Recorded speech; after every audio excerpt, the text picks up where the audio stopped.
Namo tassa bhagavato arahato sama sambuddhassa. Namo tassa bhagavato arahato sama sambuddhassa. Namo tassa bhagavato arahato sama sambuddhassa. Buddham saranam gacchami, Dhammam saranam gacchami, Sangham saranam gacchami, Dutiyampi Buddham saranam gacchami, Dutiyampi Dhammam saranam gacchami, Dutiyampi Sangham saranam gacchami, Tatiyampi Buddham saranam gacchami, Tatiyampi Dhammam saranam gacchami, Tatiyampi Sangham saranam gacchami. This completes the going Anyatipada Ramani Sakapadam Samadhiyami. I undertake the precept to refrain from harming or destroying living beings. Adina dana Brahmani Sakapadam Samadhiyami. I undertake the precept to refrain from taking that which is not given. Kamesu michachara Brahmani Sakapadam Samadhiyami. I undertake the precept to refrain from sexual misconduct. Musavada Brahmani Sakapadam Samadhiyami. I undertake the precept to refrain from wrong speech. Sura Mareya Maja Padatana Brahmani Sakapadam Samadhiyami. I undertake the precept to refrain from intoxicants that cause carelessness. I undertake the precept to refrain from sources of livelihood that bring harm to other beings. I undertake the precept to refrain from acting out of ill will or taking satisfaction in the misfortune of others. I undertake the precept to be open-hearted and generous in all my relationships with others. I undertake the precept to act with loving kindness and compassion in all my relationships with others. I undertake the precept to live with mindfulness and follow the Eightfold Path through daily study, meditation, and reflection. With these 10 precepts, virtue becomes the vehicle for a happy existence. Through virtue, good fortune is attained. Virtue is the vehicle for liberation. Let us purify our virtue. This completes the 10 precepts. May all beings be free from suffering. May all beings be free from ill will. May all beings be filled with loving kindness. May all beings make themselves truly happy. Thank you very much and good evening.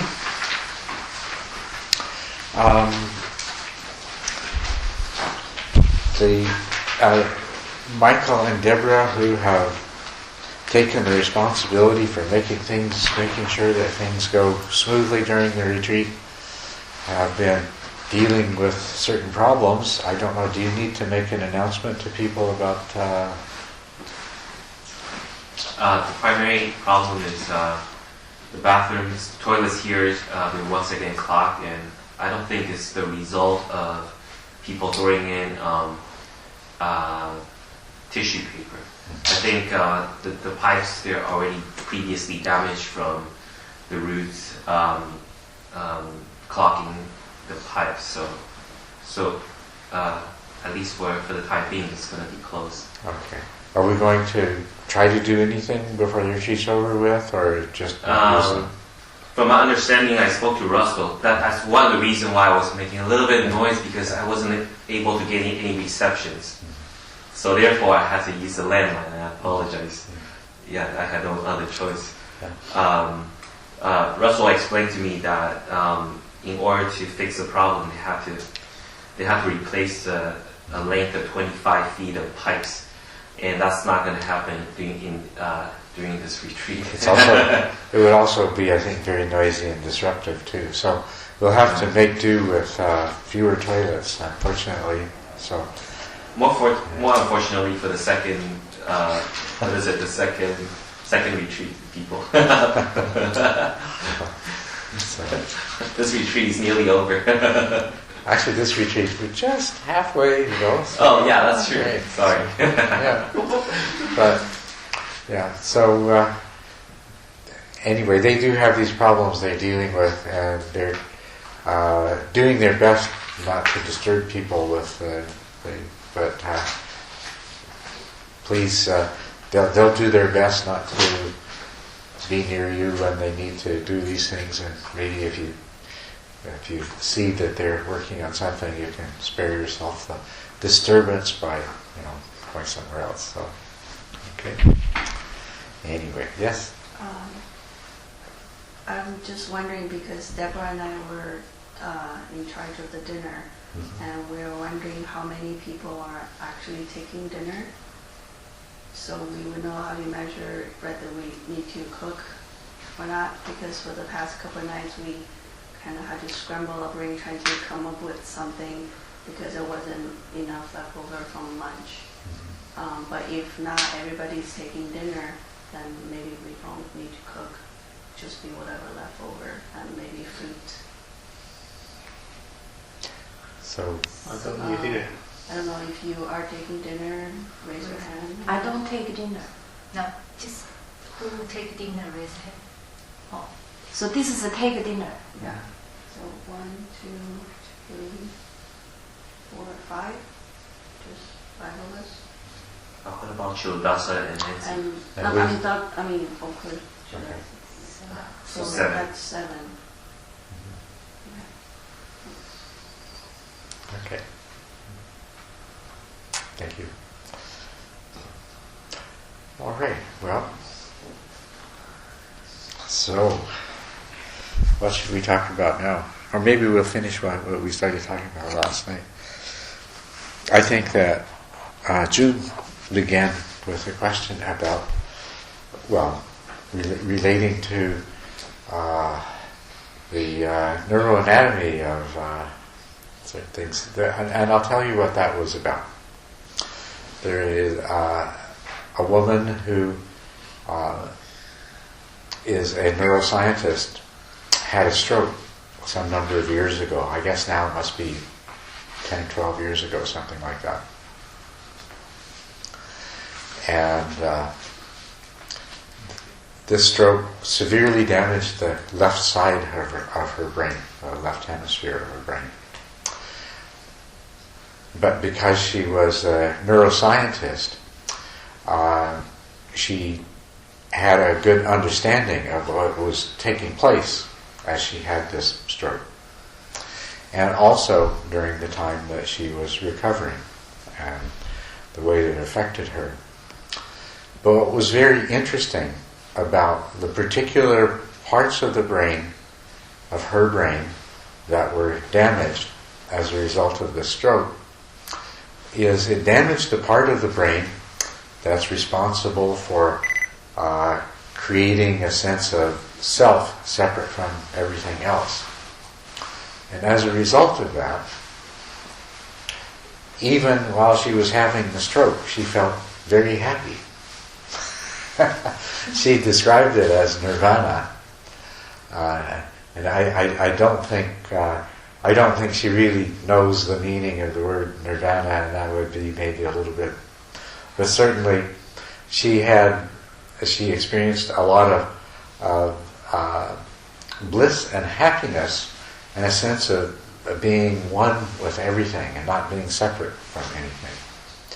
And this after she was treated for the stroke and she recovered. It took many years for the parts of the left side of her brain to begin functioning to a normal degree again.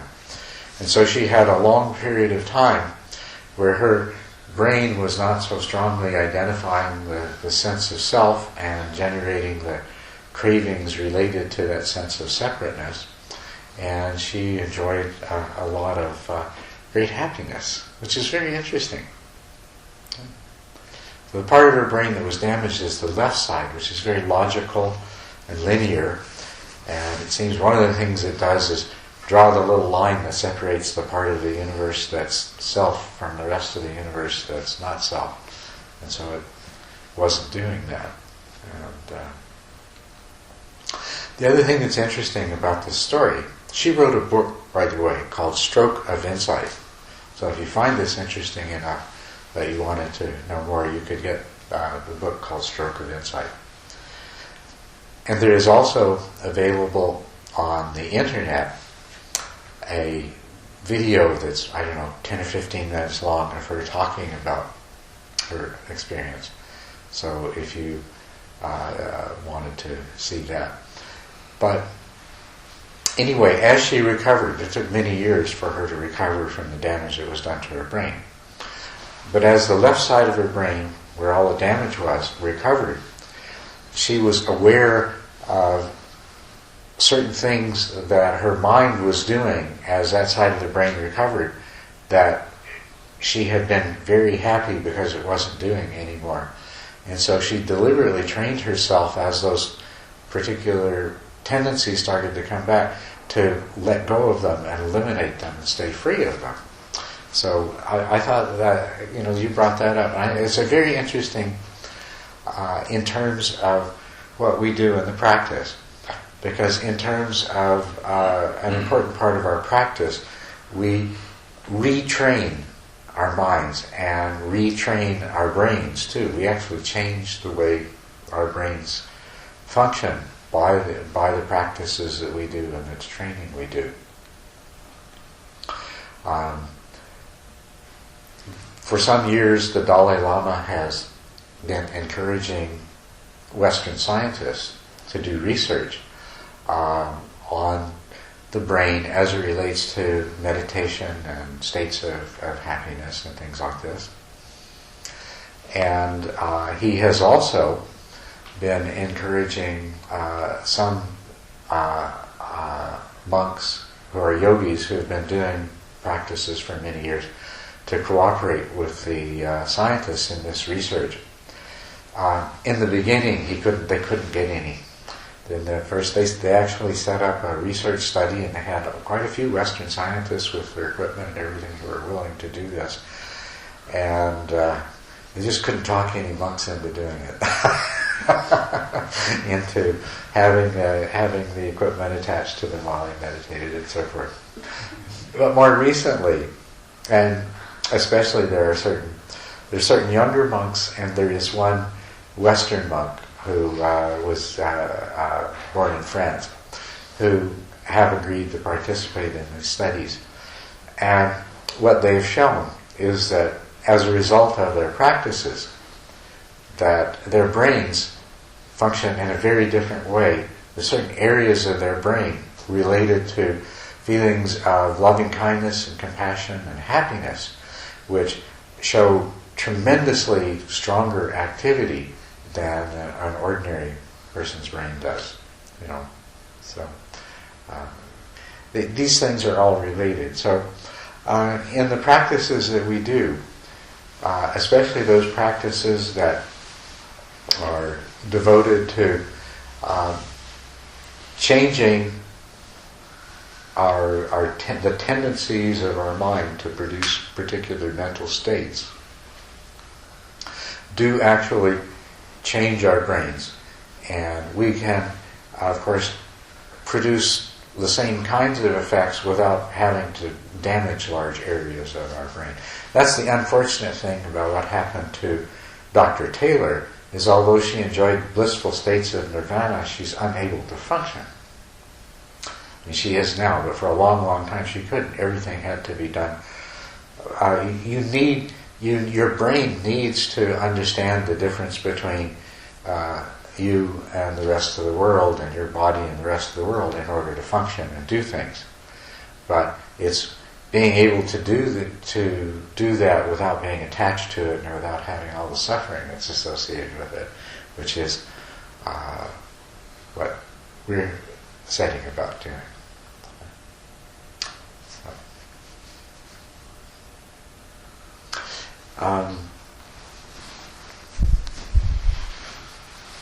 So do you think in the future that they can develop some kind of surgery to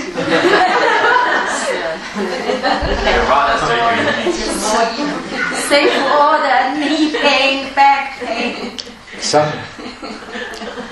Some people do believe that's true, and including there's even at least one meditation teacher that I know of, who, what he told me is he thought that perhaps the day would come when somebody could sign themselves into a clinic, and they do some procedures on them, and then they come out enlightened. Why not? Why not? It's probably high risk brain surgery. Well, it's obviously our brain is sick. So that's think that as a The brain is not sick. well, I mean, whatever if that part of the brain, it's obviously so much damage. Our brain is doing some things that don't contribute to our best interest. Yes. I'll put it that way. Yes. Okay.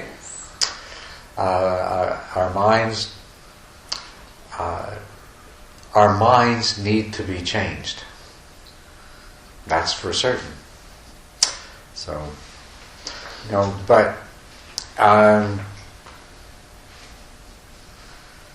it's worth maybe us just answering. I think somebody even asked this question. I'm not sure if they did, but asked, why are we the way we are? Why do we have this sense of self the way that we do that causes us the problems that we do? And that's a very good question, and it's worth looking at. So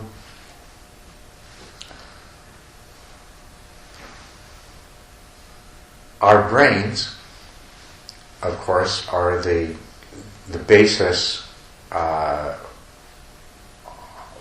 for the mind.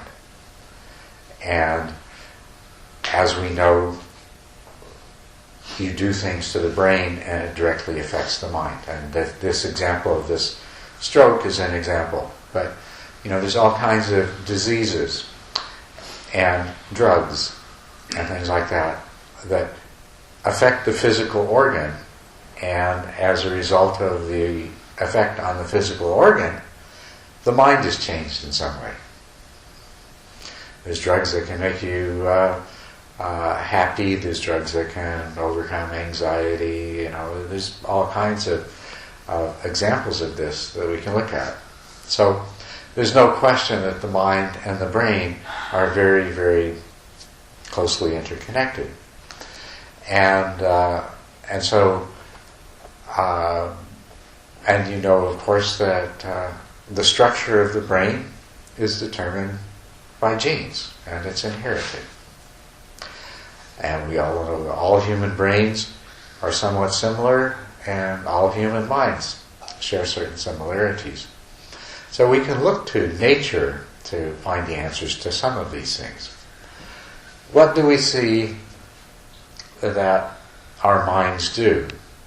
We're born, we have sensory experience, our minds create a model of the universe inside, a model of the world, of how things are. Some of the sensations we have are pleasant and some are unpleasant, and there's an automatic reaction built into our minds, built into our brain somehow, that causes aversion to arise to pain and desire to arise in response to pleasure. And then this becomes a very important part of the whole way that we function. So if we look at that and examine that, that's determined by our genes, and that is the result of an evolutionary process. Part of what caused us to be humans and to survive, and as an organism on the planet to do well, to be successful. If we look, we find, for example, you find the taste of sugar pleasant. Sweet things produce a quality of pleasantness, right? And for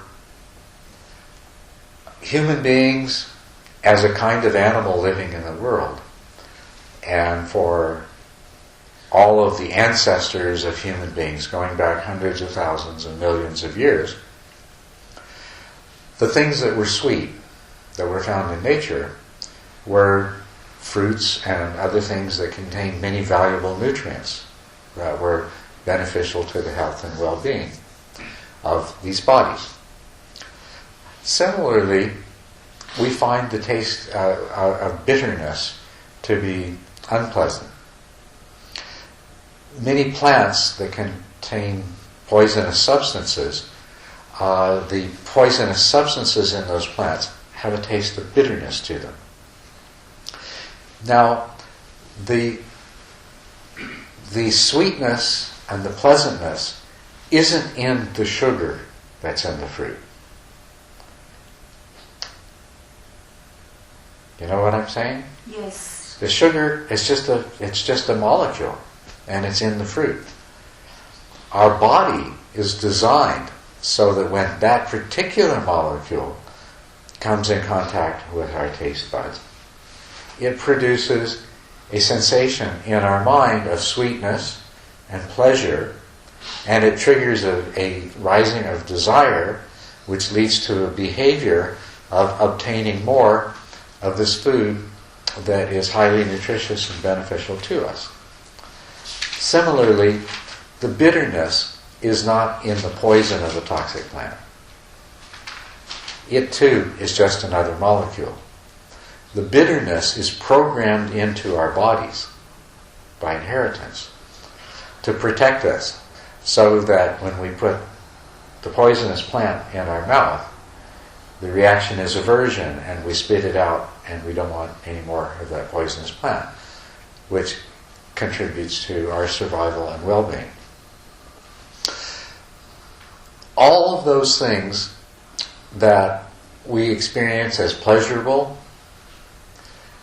to some degree contribute, our attraction to them contributes to our individual survival and well-being, and also to our producing children, and also to our raising those children to become adults. Of all of those things that cause some degree of aversion and a negative reaction, unpleasantness, all of these things are things that have the potential to detract in some way from our well-being and survival, to our producing children, and to our being able to raise those children to be adults, so that they in turn can have children. Many of our tendencies are greed, just in terms of survival, and greed contributes to having more of the means for survival, especially when there's scarcity. Lust. Lust assures more offspring. And the craving that we have to be respected and admired, or to be famous, or to be powerful. Human beings live in social groups. And within any social group, the person who is most respected and admired, or famous, or powerful, has available to them more of the resources necessary for survival than the one who doesn't. So you can see the pattern here, that what we are is a biological organism, the qualities of which are beneficial to the success of us as a biological organism. And we could say that we are one of the most successful organisms that has ever evolved on this planet. We live everywhere. Our numbers are enormous. As a matter of fact, we are now in danger because we're too successful as an organism.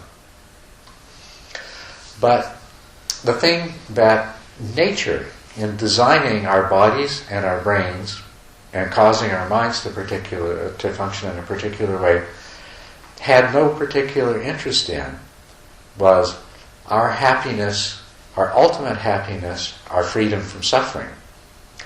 And it actually contributes more.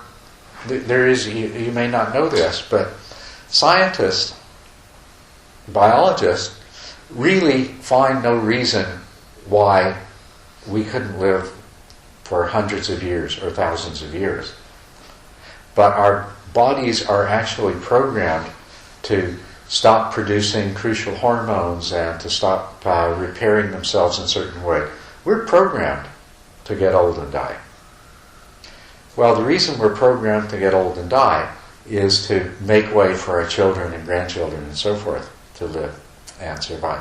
So nature has had no concern for our suffering, for our pain, sickness, old age, and death. Nature has designed us to be successful in exactly the way that we are as biological organisms. So what we are concerned with, because we have the intelligence and the potential for wisdom, is to make a change in the way that we are. And it is possible to do that. And it is very fortunate for us that it is possible to do that. It is fortunate that that we can free ourselves from the programs of our mind that enslave us. And as a result of freeing ourselves from that slavery to craving, to desire and aversion, that we can transcend the dukkha that is naturally a part of being the kind of being that we are, in the kind of world that we're in. So we're changing our brains, changing our minds in order to change our brains, in order to become individually happier beings. But the other thing that I think that is more important, the planet has finite resources of space, of water, nutrients, sunlight, fuel, all of the things that are necessary to support the kind of life that we have. And all of those resources are coming to be at risk.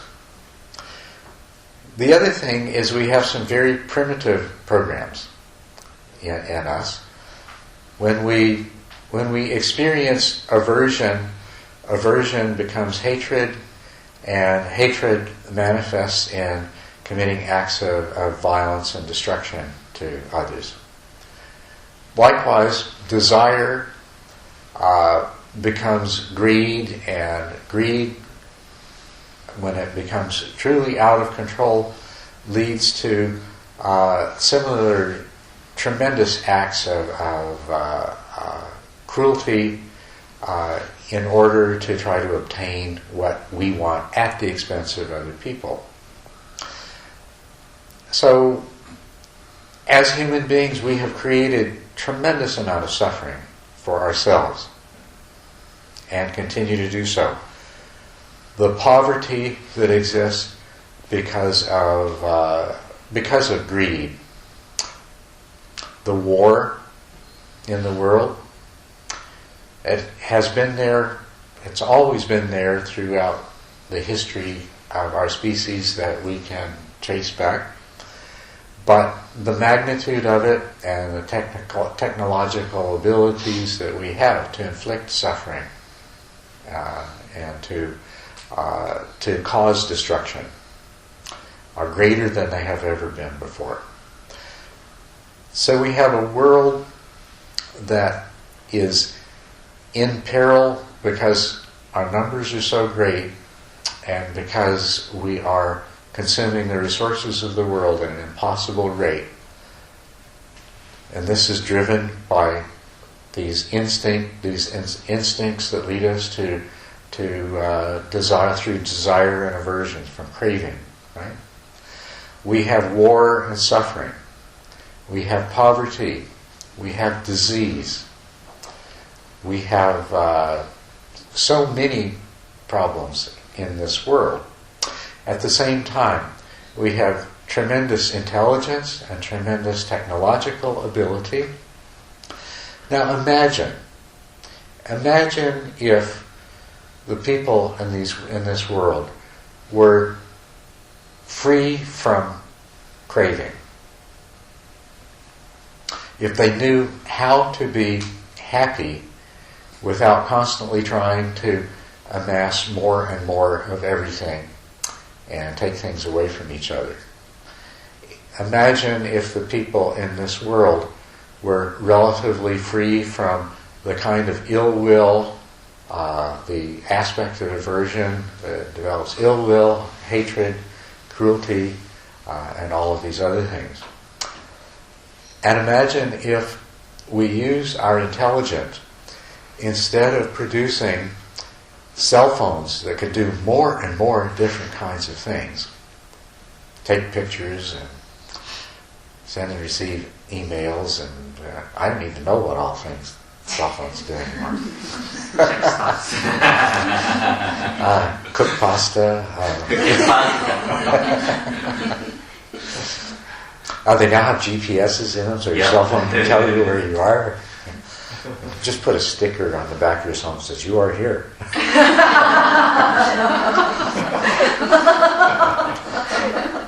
Anyway, if we use our intelligence and our technology to solve our problems, the problems of everybody, and if we did it in the spirit of loving kindness and compassion, and if we weren't driven by the feeling that the only way that we could be happy is through the exploitation of other people and through the accumulation of resources at the expense of other people, it would be a totally different world.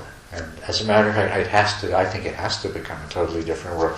It is going to become a totally different world one way or the other anyway. We can see that. You know, we look ahead into the future and we may not be able to predict exactly what's going to happen, but we know with absolute certainty that something very dramatically different is going to come about, probably not too long from now.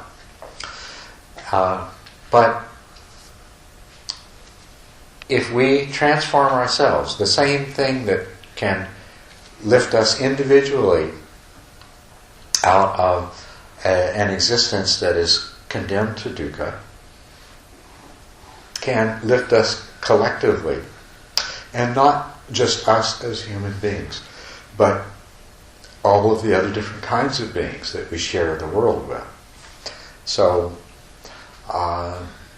this awakening will lead not to only our own individual liberation, but if it catches on, if it spreads wide enough and far enough, it can transform the entire world. So I just cannot resist asking this question. So, in your opinion, what's the future of Buddhism in the West? well, what I see is, you see, 100 years ago, the only Buddhism that anyone knew is what was taught. You didn't know any Buddhism at all unless you lived in a part of the world where Buddhism was present. The only Buddhism you knew was the version of it that was taught in the local monastery, or you might live in a place where you were exposed to more than one school of Buddhism, but it was pretty much within the same cultural strain. The only teachers you had were the ones that were local, and the only techniques that you had were the ones that were local. The ability to travel long distance was limited, difficult, time-consuming. At the same time, the different versions of Buddhism became strongly entrenched within certain cultures. Burma has its style of Buddhism, and it's very similar to, but different than, the version of Buddhism in Thailand.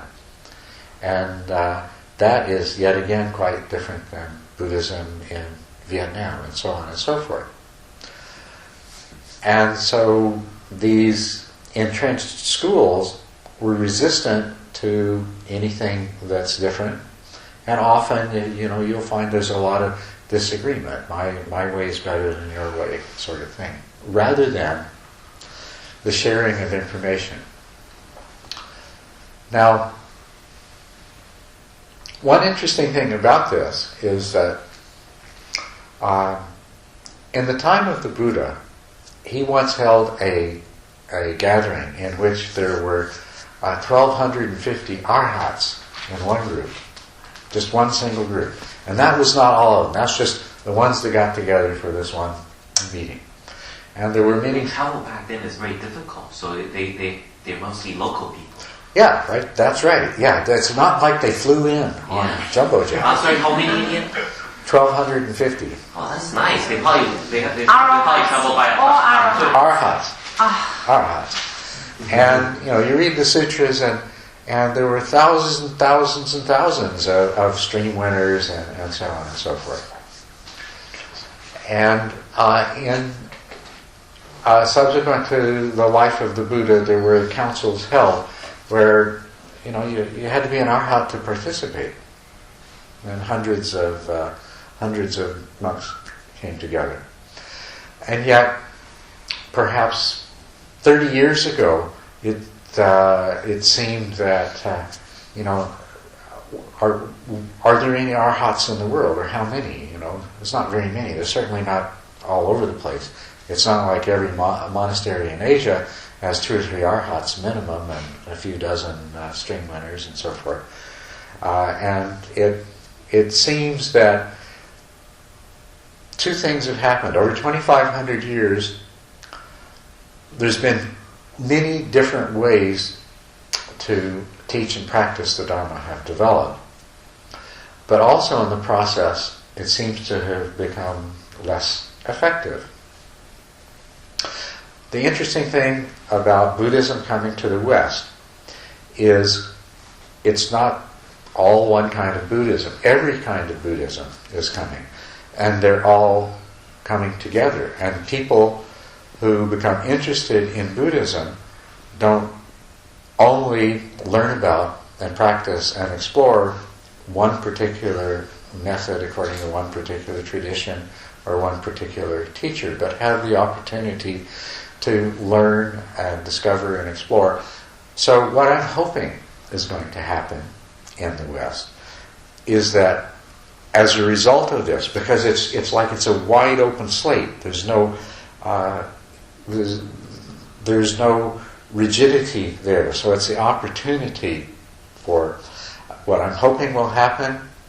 The other thing that's important too is that the West has a tradition of scientific investigation where, and for a long time science had no idea how you would study something like the mind or Buddhism. But the methods are actually all there. Because if you take groups of people and they all practice the same technique, then you can compare the results that they have. Not only that, there's now scientific instruments, as the Dalai Lama has encouraged. Scientific instruments that can measure changes that take place in the brain in people who do certain kinds of practices. So I think through the combination of being able to compare and contrast and study and explore all of the many different methods that have been developed for teaching the Dharma, combined with the Western attitude of empirical science, test and compare, test and compare, test and compare. What I'm hoping is that we'll discover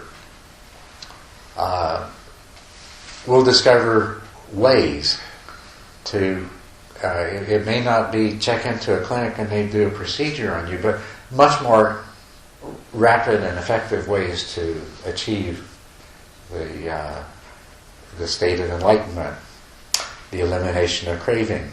We talked about, imagine a world that where our society and our governments and our businesses and everything were not driven only by craving, only by desire and aversion, as they are now. That's the only thing. A business now, it's how many dollars it makes in the profit column at the end of the year, which is.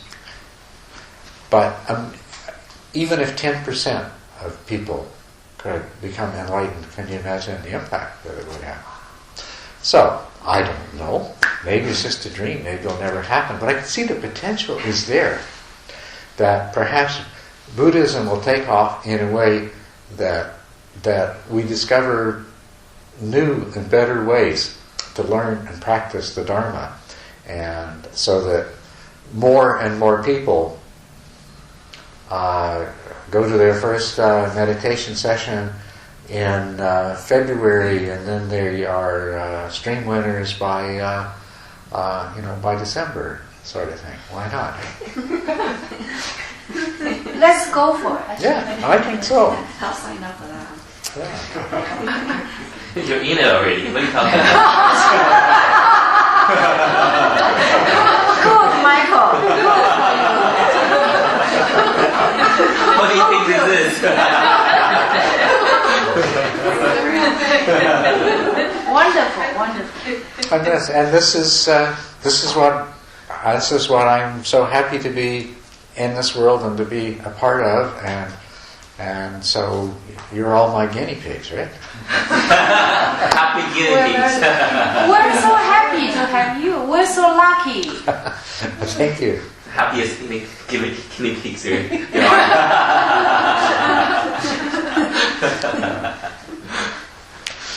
Yeah, and so, yeah. See, my goal is that we'll have a convocation of 1,250 arhats before I die. So, you always need some kind of a goal to go for, right? Well, you can do it. It's not that many. Just 1,200. Okay, you can manage to do it. Okay. We are all in. All right, good. Everyone's on board. All right, let's go for it. Okay, so. Sophia, you have a question? 因为老师讲就是说，佛陀宣道的时候，一次可以很多人证悟嘛，哈。那我想问老师说，这里面有没有佛陀慈悲的加持力？我认为有，他都有没有？When Buddha taught, he can people in the presence, a lot of people can getting enlightened. Yes, that's right. Sophia's question is, was there some added power, compassionate power by the Blessing. Buddha? Some kind of a superpower or Was this a blessing. result? Was it helped by? And this is a question, yes, because in the sutras, as a matter of fact, right from the beginning, and the very first people that he taught and who succeeded in following his path included, there was a young man, a son of a wealthy family, and he came to the Buddha and received the Buddha's teaching. And then his father was concerned about this, so he invited the Buddha to come to dinner. And so the Buddha taught the Dharma at dinner in this home. And I don't remember, it was, I believe, at dinner the first night that there was a sister and the mother became stream winners. And then before long, the whole family. Without practice? They just listen to it? Well, according to the story as it's told, as it's contained in the sutras. Likewise, even the very first ones, which were the other ascetics that he had practiced with before his enlightenment, he gave his very first teaching to, and over the course of about a week, they became enlightened. And the sutra doesn't tell us, they may have spent all day meditating every day. Only enlightening in a week. And they had been practicing for many years. So presumably, a lot of the work had already been done. There was a lot of preparation. But in the stories about householders becoming awakened, then it doesn't make any reference. Now, it could be that they had been doing, the son was interested enough to want to go forth and it could be that was a family that was already acquainted with some meditation practices, who knows. But nevertheless, there are quite a few accounts where, as far as we can tell, people become enlightened even from hearing hearing the Buddha speak. And so the question here, is, well, did the Buddha, was this some special power that only the Buddha had? And so as far as everybody ever since then, forget that. We're going to have to do it a much slower way. Don't know the answer to that, but anything we can do to speed it up and make it easier. Yes, Ben? I'm not sure exactly who it was, but I think it was Ananda who, it took him a very long, even though he was sort of like one of Buddha's closest disciples, it took him a very long time to get enlightened. Yeah, so who knows, what it is that... Yes, it was Ananda. He was, for all of those years, more than 20 years as the Buddha's personal attendant. He didn't get past this. And then after the Buddha died, and when the first council was held, he was the one that had memorized all of the Buddha's teachings. And the sutras we have now were recited by Ananda. So if there was anybody who could have become enlightened by hearing the Buddha, yes, that's a good and point. if the Buddha had the power, obviously he was very, very close to Ananda, and if it was just a question of some special power of the Buddha, you have to wonder why he would withhold that. Exactly. But he became an arhat the night before the council convened. They said, we need you. You're the one that knows all the sutras, but you're not an arhat yet. And so he meditated, and finally he was tired, and he decided to lay down. And before his head hit the pillow, he was an arhat. So he went from a first parishioner to a fully enlightened person. He jumped a couple of steps. Well, don't know that for sure. It doesn't say that he might have done those other steps, before that night.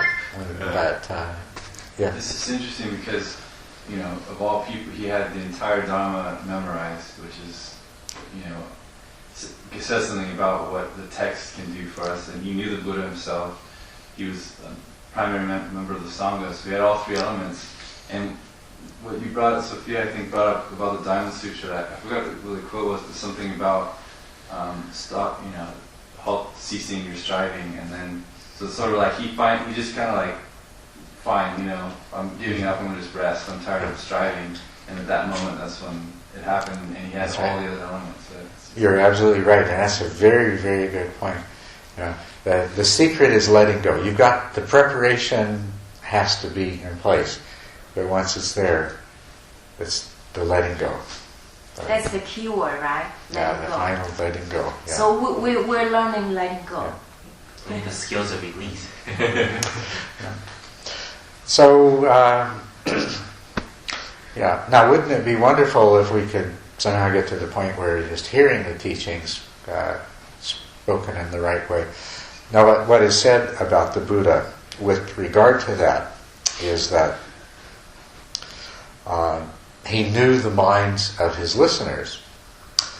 And it was because he knew the minds of his listeners that if he was speaking to a group and there was someone who was ready, completely ready, then he would know just the right thing to say to trigger that person to become enlightened. So that's the superpower. Knowing the minds of the listeners, this is a power. This is a supernormal power. So as a teacher, I think that should be one of your aspirations. It is. Yeah. It is. Excellent. yeah, he does. He's just concealing it very, very well. Be careful. Boy, we are extremely lucky.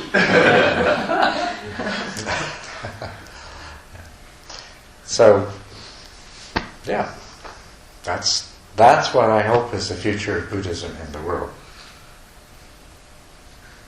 So after you learn, after we all become arahats, and then maybe you can teach us how to attain the supramundane power, so we can help propagate the Dharma. Well, that's the most important thing is that to be able to pass it along to other people. Yeah. This is a very serious matter. I don't think it's funny.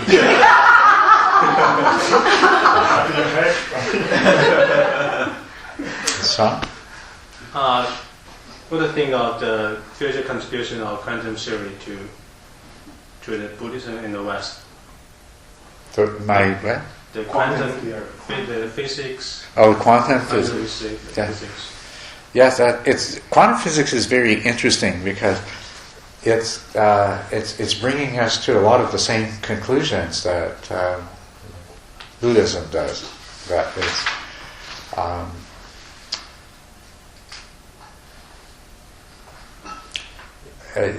quantum physics is basically teaching us that yes, and emptiness, yes, no self, So, and that's very important because it lends a huge amount of credibility to what might otherwise be seen as some foreign Eastern philosophy based in mysticism, and therefore easily dismissed as not that important.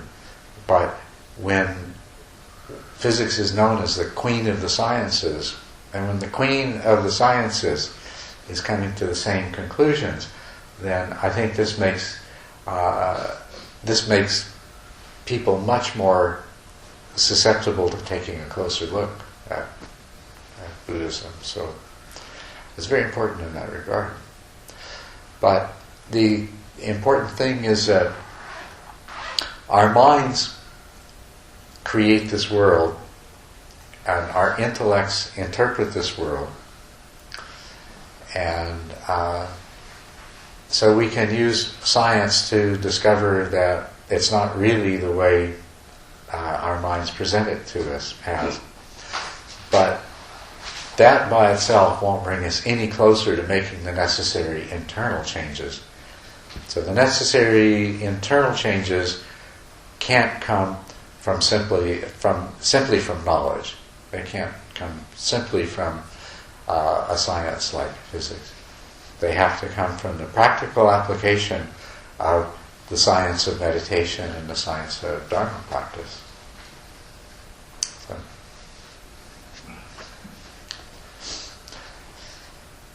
And we have a working theory, which is that the root of all our problems is desire, aversion, and ignorance. And that of all the realms of beings, as human beings, we have the intelligence that can overcome ignorance and replace it with wisdom. So we live a kind of existence that has both pleasure and pain, both suffering and happiness. Beings in hell realms and the realm of the what's known as the hungry ghosts or pretas, they have so much suffering and so much craving and so much hatred and so much of these other things that they don't have any hope of enlightenment within it, at those levels of existence. In the animal realm,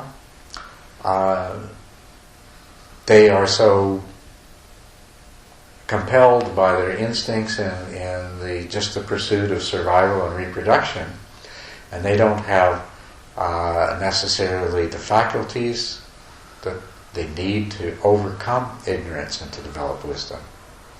The beings that live in the Deva realms, the heavenly realms, have so much pleasure and happiness that they have no motivation.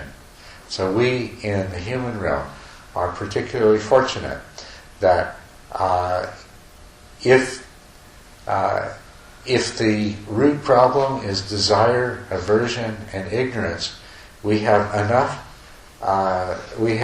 desire and aversion to recognize the problem.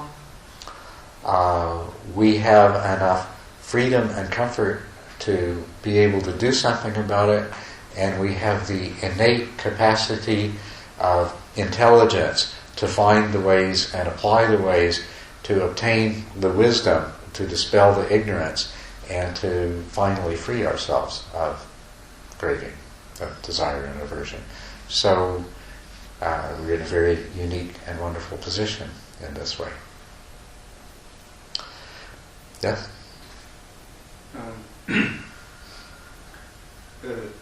The Mahayana Sutras depict some image of like thousands of Buddha and Arahants, and also the many universe like that. It's possible, right? During the meditation, we can see this kind of image. Is that possible? Also, it's was written down in the sutras. Is it possible also to... This kind of image, during the meditation, was written down in some sutras. In the original, in the Pali Sutras... Pali Sutra as well, they have yes. the depict of universe system. Yes. Yeah. But these can be understood in different ways. They can be understood as describing an actual cosmology of, or it can be interpreted as describing the different states that the human, or that not the human, but different states that the mind can live in quite independently of any one particular realm. In the Buddha's own teaching, he always shied away from getting into anything that was at all absolutist or ultimate, to questions of ultimate levels of reality and things like this. And so it's unclear in those early sutras what level that those things are to be understood at. But also, it's more valuable for us in our meditation to visit those realms in terms of understanding their implications for either becoming enlightened or remaining trapped in the world as we present know it, than it is in meditation to be able to visit these as some kind of self-existent different level of reality. So I would say that's the more important question. The other question, the question of can these, do these have some kind of independent reality? Can they be visited and known by a practitioner in a certain state of meditation? These are more intellectual, scholarly questions that have less bearing on the real purpose of that cosmology in the first place, which is to help lead us to liberation. That's my opinion. Yeah, I agree with you. Just wondering, the kind of lot of assumptions. Why have they the sutra? Yeah. I think it doesn't matter how many arahat you meet. It's important is I become an arahat. That's right. That's right. That's exactly right. Yeah. And it takes one to recognize one. Yeah. So even if you bump into many arahats, you probably wouldn't know they're arahats. So at least Unless you become an arahat yourself. I'm more interested in my own practicing and reach the goal. Yeah. And that is the most important thing. And just because somebody's an arahat doesn't mean they know how to help you become an arahat. So the most important thing is is for you to become an arahat, and in terms of anybody else you might associate with, the most important thing is that the degree to which they are able to help that happen in you. So, and a very important part of the practice is to associate with people who are on the path. Good companions is a very important part of the practice, and the Buddha pointed that out a number of different times in different sutras. So, read, study, listen to teachers, and associate with people who are serious about practicing the Dharma.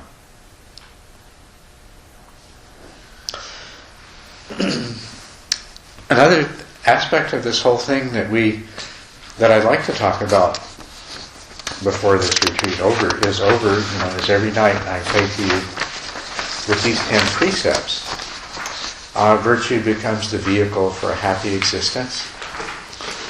Through virtue, good fortune is attained, and virtue is the vehicle for liberation.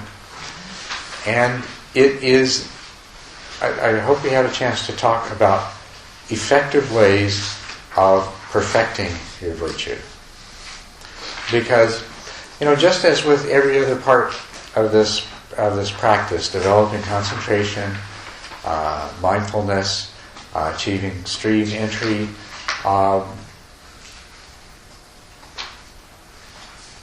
saying it is one thing and doing it is a different thing. And having the wish to cultivate the virtues and the perfections is one thing, but being able to successfully do it is another. And so, there's methods, there's techniques that help do that. And so that's one of the things that I want to talk about. To overcome desire and aversion too, you need to cultivate their opposites. The opposite of desire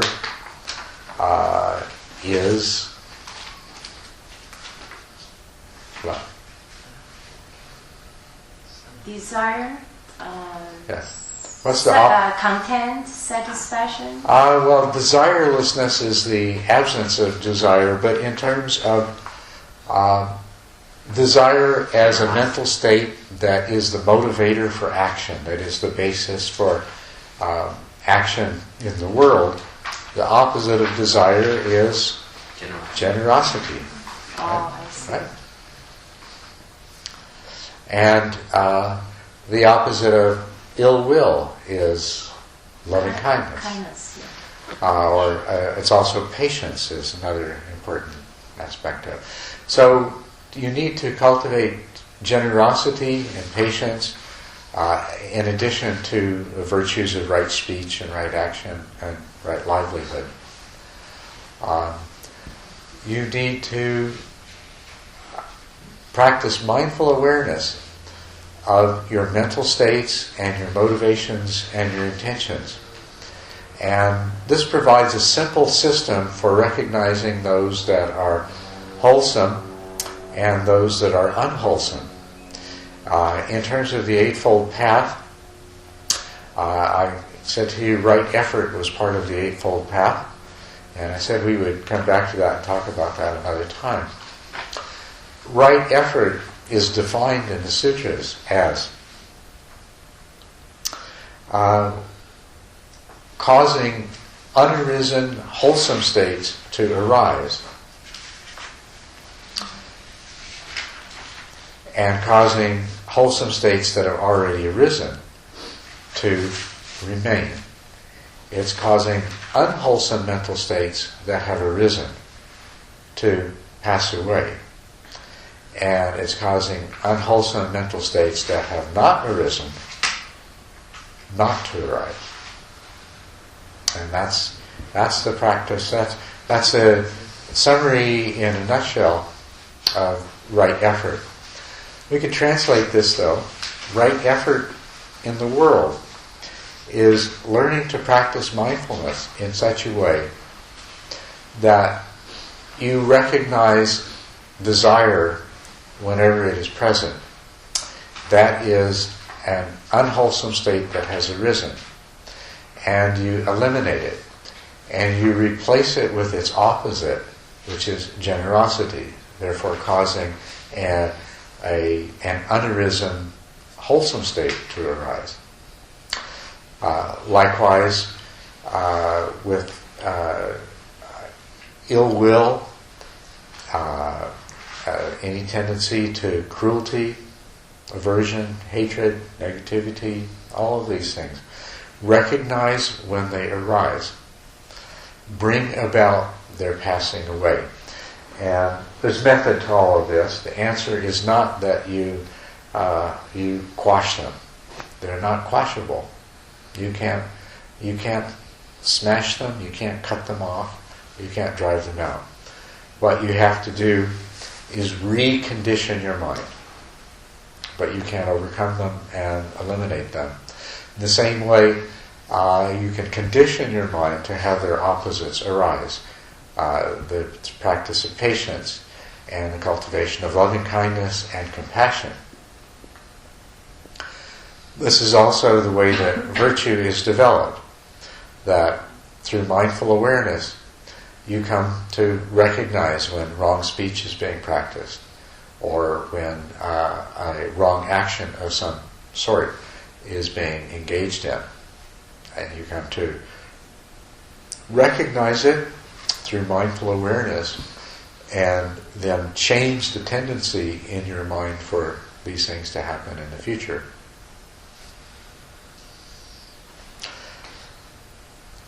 All of these unwholesome mental states and intentions can be overcome.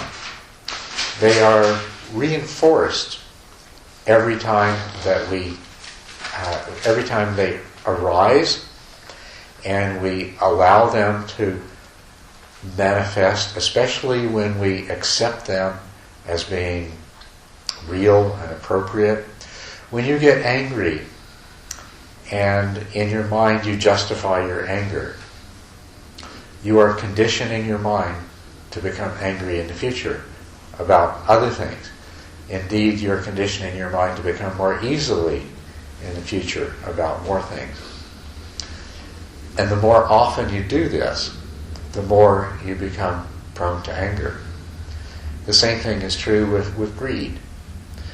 When greed arises, and rather than seeing it as something unwholesome, you see it as something understandable, acceptable, natural. Well, of course I'm this way, and what's wrong with it anyway, and so forth.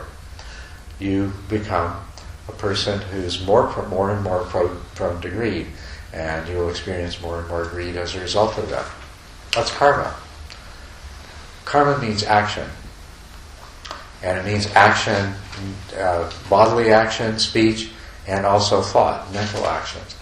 And so any action at any level, and especially action at all of these levels at once, creates a strong imprint on the mind, a strong karmic imprint on the mind.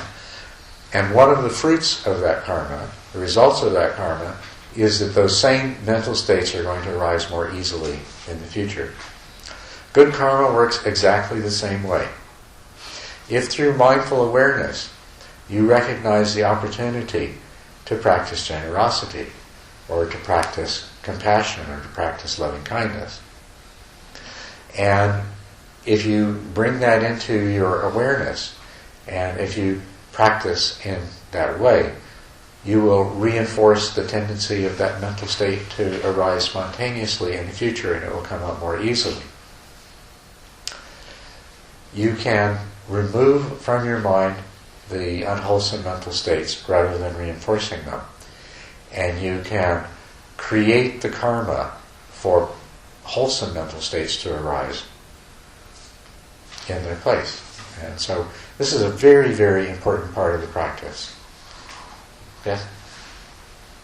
I have a question in regarding to having a good balance of practicing virtue, because, like, for example, generosity, I can see many people can be very concerned that by overly being generous, they can impoverish themselves and their family. And like, for example, Ananda, he was very generous with his time and effort, and therefore he had a very, very belated enlightenment. And there seems to be a cost involved. So therefore, it seems like a person has to really decide what his or her goals are. Like, for example, for Ananda, I'm guessing for him it was well worth the sacrifice that he made. And for certain people, they rather impoverish their family than to. I'd like to see, what is your view of this? Okay, first of all, I'm not sure that you can really say that the reason that Ananda didn't become an arhat much sooner was because he was generous with his time and energy doing other things. I don't think that you can say that with any certainty. I mean, maybe you're right, but you don't know for sure. So don't assume that. Well, a lot of people, they contribute a lot, therefore they... another example will be just somebody who give and have very little time to practice. Right. That's a very, very possible scenario. Yeah, but I see the point. So let's talk about what your actual point is, which is, can you practice too much generosity? Can you give too freely? And first of all, let's look at what the practice of generosity involves, and how and what we want to accomplish through it.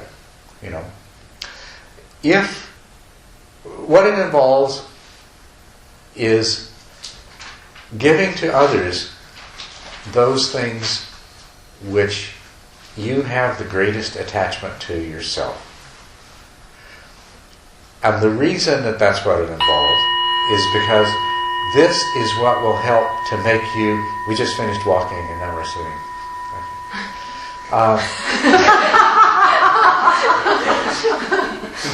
The reason is, if you practice generosity involving the things that you have the greatest desire for yourself, that is what's going to be most helpful to you in coming to really understand and confront your own desire. So if you don't really care about money, giving away money isn't necessarily going to be the best practice for you. In terms of, what are the things with which we practice generosity? Well, of course, there's the worldly desires. Pleasure.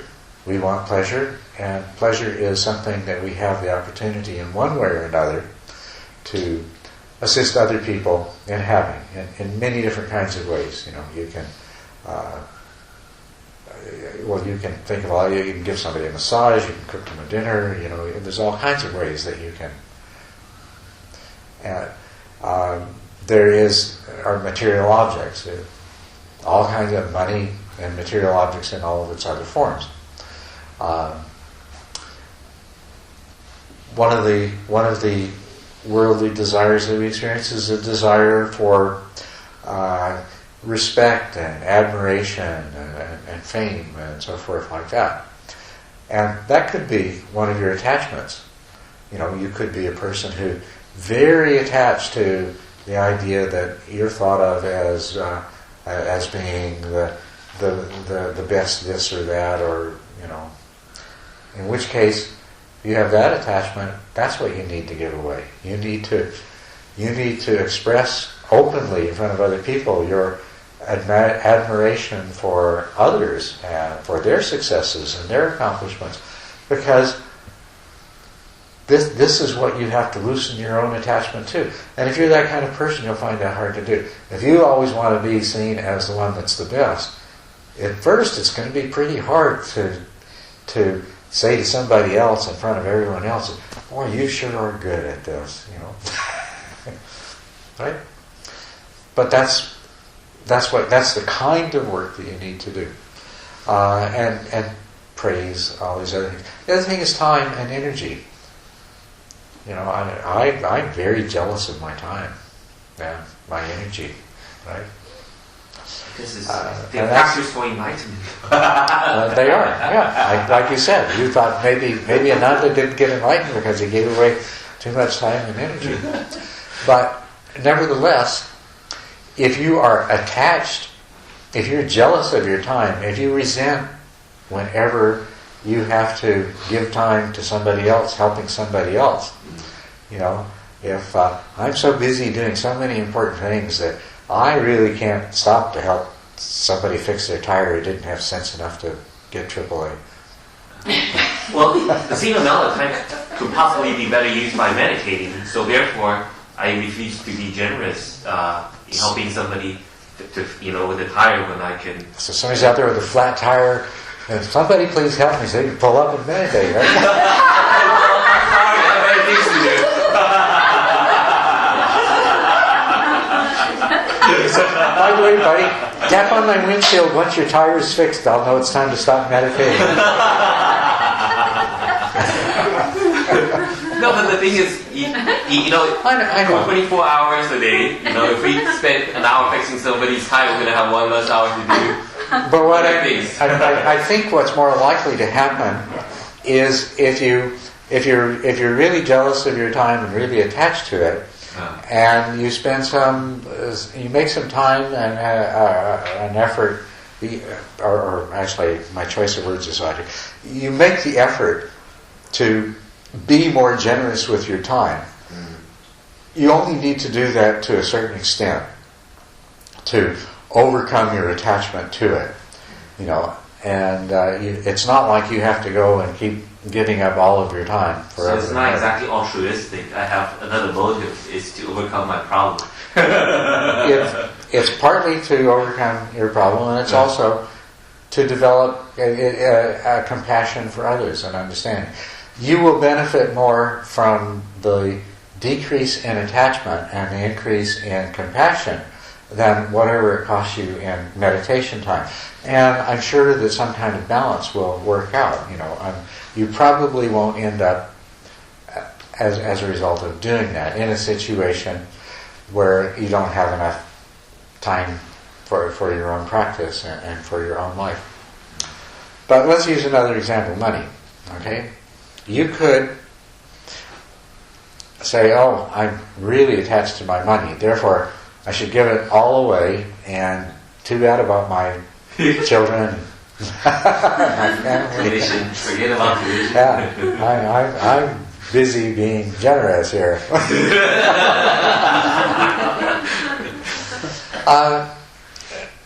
That's a naive and silly attitude. Probably what's going to happen is you're going to give this all away, and then you're going to experience tremendous regret. And that's going to make an even bigger imprint on your mind. That's going to make your desire and your attachment even stronger. You're going to go around for weeks and months, saying, "Well, what a stupid! How could I? Oh man, we're not going to listen to these Dharma teachers anymore." So we have to accompany all our actions with wisdom. There you go. This is, we're not going about this in this crazy dive in. It's about wisdom. It's about mindfulness. So perfection. How do you define perfection? Perfection means we can give up the things we attach to the most, therefore we overcome our attachment. That's what we call perfection of these virtues. Yeah, the perfection of these virtues is to continuously refine them. It's not that we can lay out a definition and say, okay, this is perfection, this is the target, and once you're there, you're finished and done. It's a process of perfection, of continuously perfecting, refining, and keeping in mind what your whole purpose is two things. Eliminate the unwholesome traits that are in your mind stream and replace them with the wholesome ones. And so practice of generosity in all of its different forms gives you over and over again, every day, an opportunity to recognize this is an attachment I have. And to recognize that you can't overcome that attachment by giving away everything you have. You can overcome that attachment by every time you recognize its presence, then looking at it, recognizing its unwholesome nature, seeing how it doesn't serve you, it's not contributing to your ultimate enlightenment. And then if you can, letting go of it. And even better than that, if you can let go of it and then perform an act of generosity in its place. Where does that generosity go? If you find if you discover your attachment to money is very strong this morning, that doesn't necessarily mean you just toss some money out the window or you run out on the street and give it to somebody. I mean, what you would like to do is practice generosity that in a wise way that is combined with wisdom and loving kindness. So, if you recognize your attachment as the unwholesome that you're trying to remove from your mind stream, and that generosity, loving kindness, and compassion are the things that you're trying to bring in, then you try to combine them together in a process of being generous in many different ways to make yourself more aware of and more mindful of and become free of that attachment. Yes? Yeah, I have a question about the karma, because you were mentioned. Actually, I just, you mentioned like the modern era. So there are lots of technology happened. So, for example, if I got ammonia, and should I just wait and, okay, this is my karma, if I die, I die. You have not, I don't use we are solution focused, yes, right. Whatever. If there's no punishment or whatever, and then I have to die, I have to die. But if there is a solution, I don't know the karma. Okay, well, then this is a whole other topic that we could spend a lot of time talking about, but it's a very important one about karma. Karma is not magic. there is not some supernatural being somewhere keeping score and meting out results. Karma is cause and effect. It's just like if I drop the teacup, it breaks. It's cause and effect. We can't always see all of the causal links and know what they are. But karma is always about cause and effect. And also,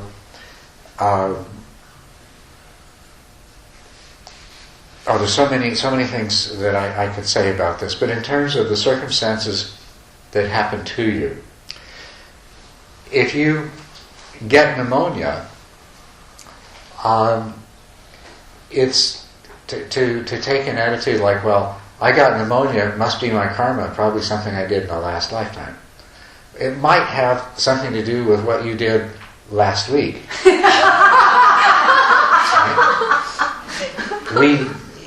We do things in the short term as well that causes it. It might also be related to something that you did when you were a child that gave you a predisposition, a weakness and susceptibility. Now, if you say it's my karma to get pneumonia, and so therefore if I die from it, that's my karma too, so there's no point in going to see it. If I go see the doctor and it's my karma to die, I'm going to die anyway. But I may have a good karma, run into a good doctor and get into good medicine and I'm healed. Well, that's the thing. If you decide, well, there's no point in going to see the doctor, that's making karma too. And if you die, it doesn't necessarily mean you died because of the karma that you made in some previous life. It may be the karma you made in being too lazy to go to the doctor. You just don't. Karma should never be seen as a reason for not behaving in the most reasonable and wise way. Look at it another way. If you've lived an infinite number of lives in the past, you've accumulated a huge amount of good and bad karma. And in any moment, in this moment, the next moment, the next, and every moment tomorrow and the next day, what happens to you is going to be the result of that huge accumulation of both good and bad karma. But it's also, there is more immediate karma that's going to determine which of your past karma comes into fruition now. Okay? So, if you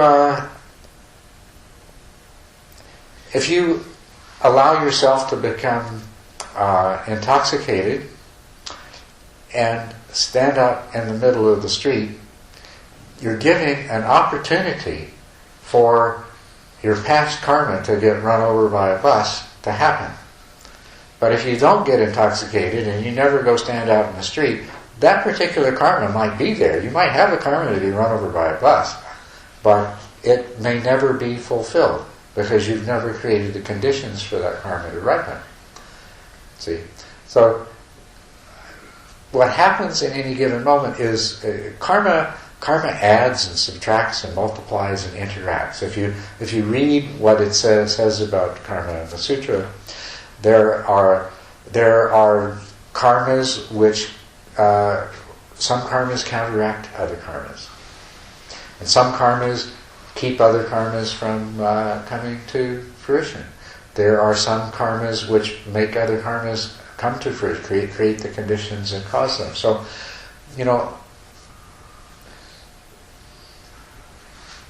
the most important thing about karma is the karma that you're making in the present moment, always. What is happening to you now is the result of the karma from the past. You cannot change the past karma. It's over, it's done with. That karma has been created. And that karma is coming into fruition right now. But what you do right now is creating the karma for the future. So rather than worry about the past karma, it's the future karma that you're going to be concerned with. doesn't matter what you do, what happens, whether you have pneumonia. It's not important the karma that caused you to get pneumonia. It's what you do in the moment. And what's most important about what you do in the moment is the intentions. The intentions, and the involvement of ignorance and desire and aversion in those intentions. Because they will condition your mind. Now, there's another way, too, of understanding karma. If you look at how karma is described as being of two kinds, wholesome and unwholesome. And unwholesome karma is defined as karma, action, that produces an unwholesome result. And wholesome karma is what produces a wholesome result. Well, that's pretty simple, right? Except we're still not very, very clear on how to evaluate whether a particular karma is wholesome or unwholesome just on the basis of that. What is an unwholesome karmic result and what is a wholesome karmic result? A wholesome karmic result is defined as happiness. And an unwholesome karmic result is defined as suffering. Okay, so wholesome karma is what results in happiness in the future, and unwholesome karma is what results in unhappiness in the future. Starting to get a little simpler here, right?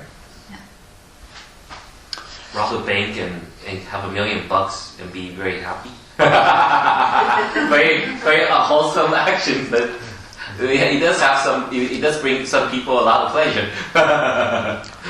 Well, if you rob a bank, is that going to cause any suffering? I don't know. I never robbed a bank. I personally won't enjoy it. I'm pretty sure. Try. Well, how do you think the teller is going to feel that you're pointing the gun at? Oh, what if it's not pointing a gun? Just like you open a wall and then you blow up a thing or something. I'm sorry, I'm getting carried away. Please ignore my craziness.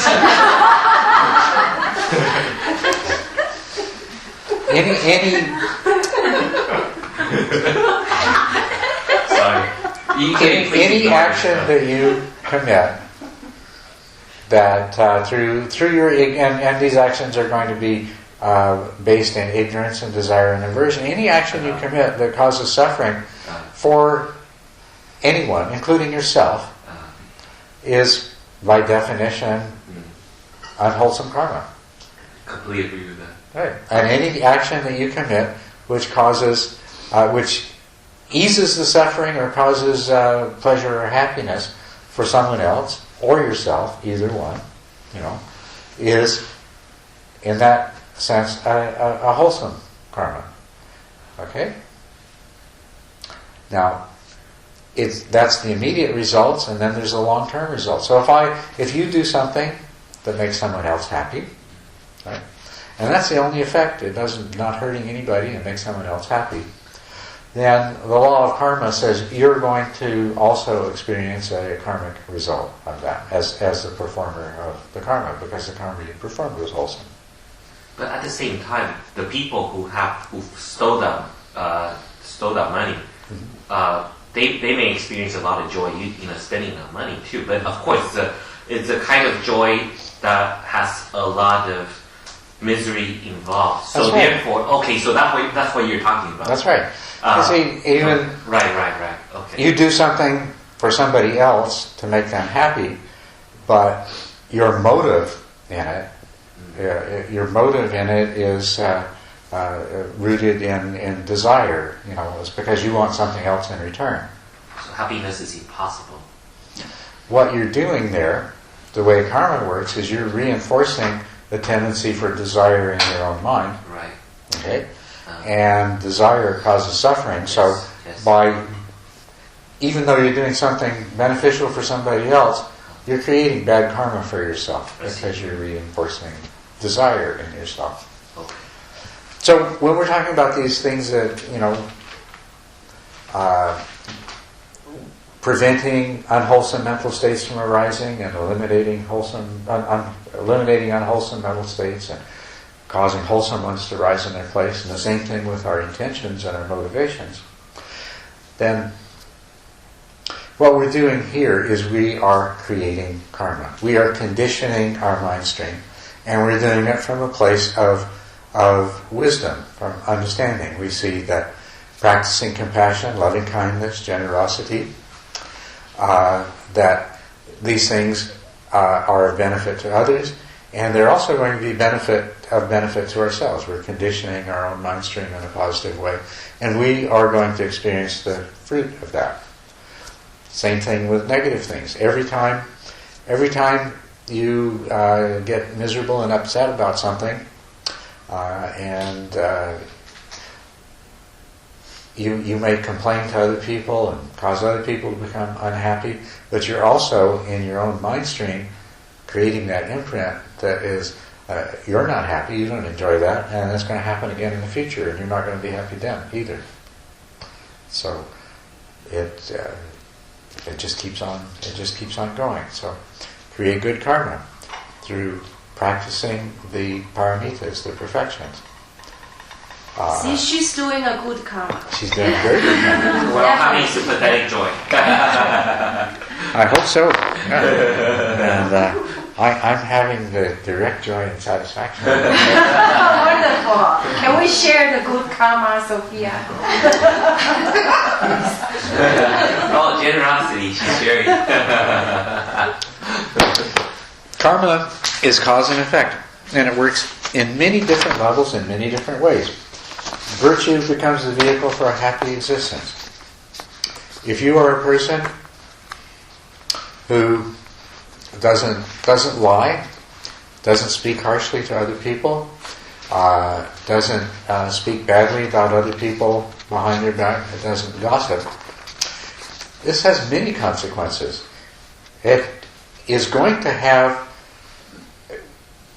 an effect on how the people you live around and work with see you and think about you and treat you, right?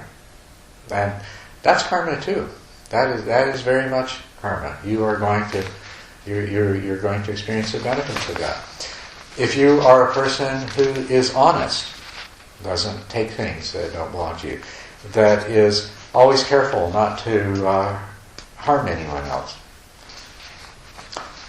who is very circumspect and considerate in all of your relationships with others, not just sexual relationships. This is going to have tremendous consequence for you in your life.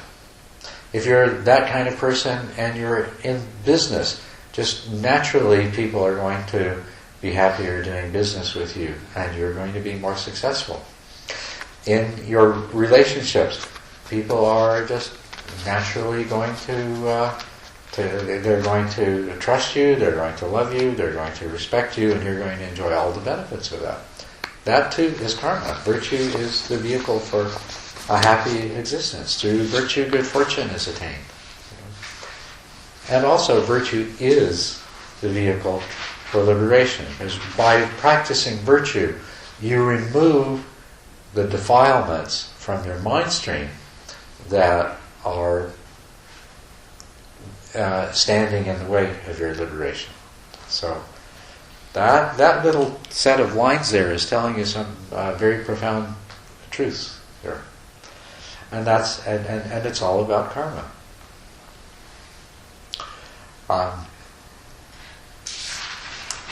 I just like to share that from what I heard from other Dharma teacher like Ajahn Brahm. Mm-hmm. From his experience teaching retreat, he said that a person who very generous by giving time and do lots of things helping others, Yes. those the people are doing very well in meditation. That's right. The limiter just come, right away, and they are easy to get enlightened. Just the opposite from what Michael Right. said, that the people who donate their time, their money, they are very generous. They give themselves. Those people do so well in meditation. That's That is very true, and it's a very good point to put it in exactly those ways. That actually, in meditation, you can spend a long, long time without achieving a certain stage in meditation. Whereas if you practice, if you do these practices in your life, then they can come very easily and very quickly. So, it actually is perfect answer to what you were saying. That if you practice these virtues, your karma is that you will need much less time in meditation for the same result. I was talking to you about the hindrances, sense desire, ill will, and agitation due to worry and remorse. Where do these come from, and how do you overcome them? To the degree that you have overcome sense desire in your daily life, it's going to be much easier in meditation to develop strong concentration and mindful awareness. To the degree that you have conditioned your mind stream, created the karma not to be a person with ill will, you're going to have the meditative joy. The piti is going to arise much more easily. Obviously, if you lead a virtuous life, you're going to have many fewer causes of agitation due to worry and remorse. A person who leads a virtuous life has little to worry about. A person who leads a virtuous life has very few causes for remorse. And what causes they do have, they may come to mind, and they can go out and they can do something to make some kind of amends or reparation. And free the mind stream from the remorse that causes the agitation, and so the meditation will proceed very quickly and very smoothly. So it's a very powerful way to be successful at meditation. Yeah. Very last question, I promise. Sorry. What acts of generosity can one do to overcome lustfulness for the opposite sex?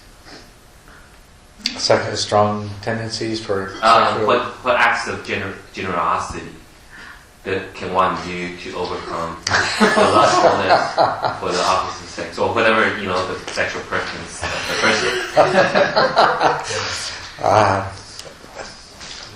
Brings to mind some funny answers, but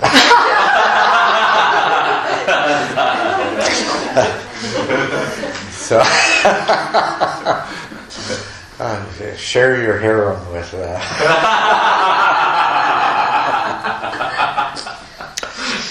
contemplate the boundaries of the body. No, that's not an act of generosity. Okay, you look at the nature of the desire and the way that it manifests. A person who is filled with lust tends to look at a person of the opposite sex as an object, and as a means to their own gratification. I see. The opposite of that would be to see this person for what they really are, another suffering human being, deserving of compassion, needing assistance and support in various ways, and more than anything else, wanting love that's not conditioned on something that they give in return. And so that's what you can do. If you're a person who finds yourself filled with lust, and there's some person of the opposite sex that you're very attracted to, you can approach that person from a place of in all of your interactions, from a place of kindness, from true friendship, from genuine caring, and watch your own lust and set it aside. I felt like a deja vu. I might have asked this question in a dream and receive a similar answer. Well, I think you might have already known that answer. We talk about refraining from sexual misconduct, and sexual misconduct can take so many different forms, and it can produce a tremendous amount of suffering. sexual desire is so strong, it's such a strong urge, and it can lead us to a lot of really ignorant and unkind behavior. And I think it's probably common for very attractive women to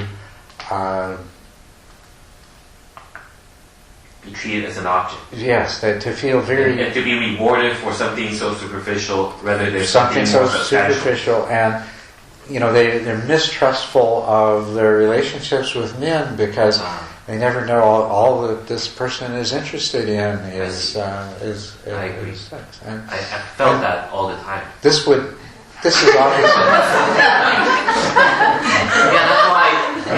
That's how I deal with my lustfulness, because I couldn't justify my lustfulness because this person I'm treating this person as an anyways. yeah, right. So it's not hard to figure out what to do.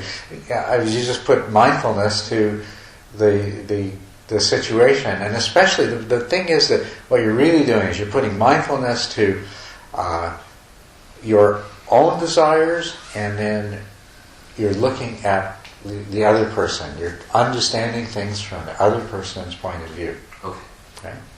I see. Thank you very much, sir. You're Sorry welcome. for the awkward subject. It's an important subject. It plays a huge role in the world, and just so much suffering comes from lust.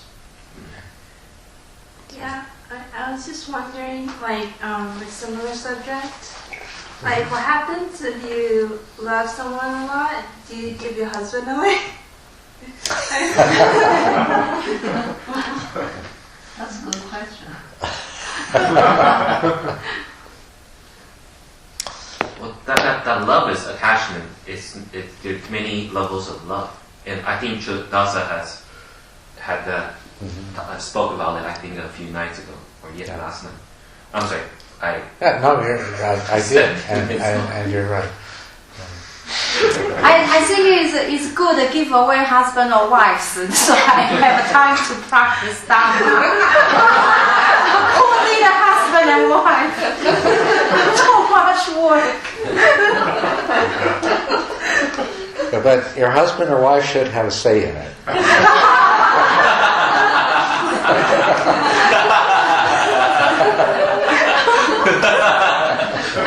Sound like a divorce. I agree. My husband, poor husband, he should have given me away a long time ago.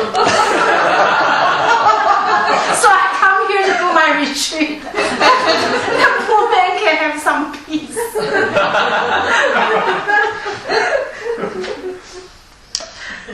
Anyway, so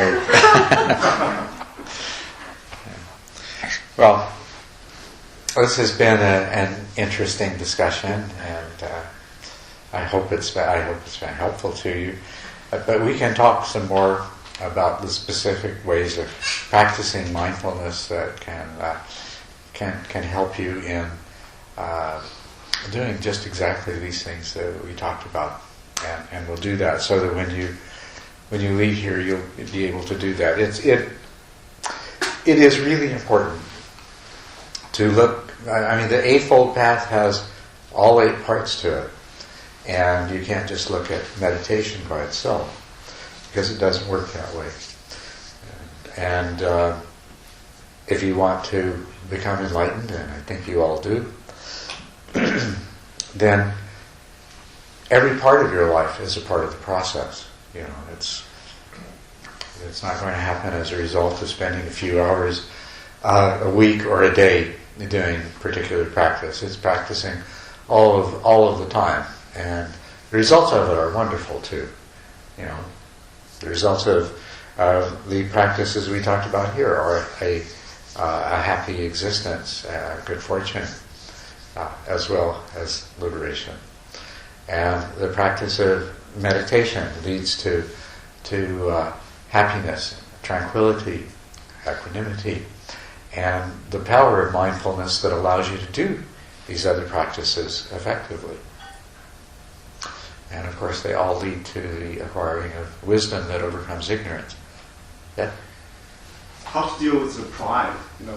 For example, if we do some volunteer work, say I serve the food for the visitors in the temple, and sometimes the person received the food, they really praise me, and they are happy. And when we receive this compliment, we're also very happy.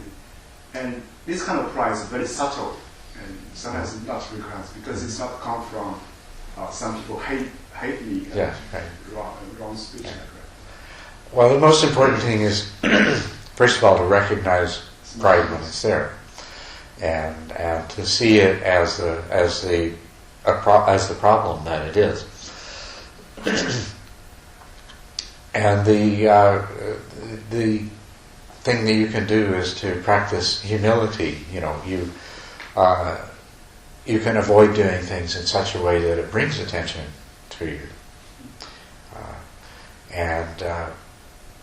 but you can also just try to let go of that attachment. See that attachment to the praise that you get is not serving you well, and the attachment's the problem.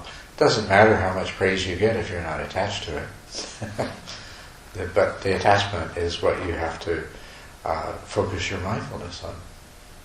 So the subtle psychological insight, these kind of things, actually can benefit a lot from meditation, because through meditation we can see much clearly, how the mind generates these kind of feelings. That's right, because we all have pride, and we all have subtle manifestations of pride that we're not aware of, and it's not until we develop enough mindfulness to start noticing that we even have any hope of recognizing it. So, Ben, you're... I resolved it myself. Oh, okay. Good. I thought I came up with a better way for myself to distinguish or try to overcome indulgence when it comes to food. Is that before every time I eat something, I contemplate where the food comes from before I eat it. So then appreciate the fact that it is there for me to consume, and so then I have less frequency of indulging myself. So I just eat what I think is necessary. That sounds very good. Yes, wonderful. Yeah.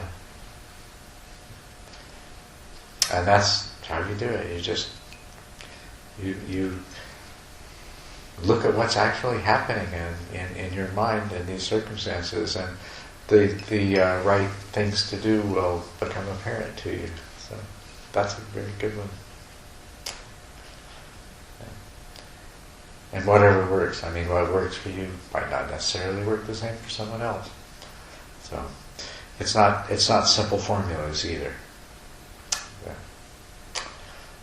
Okay. Well, I think. You want to talk more? No, the teacher has to rest. So he can talk some more tomorrow.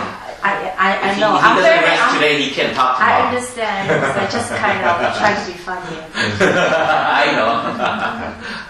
Yeah, I think this might be a good time to stop for this evening.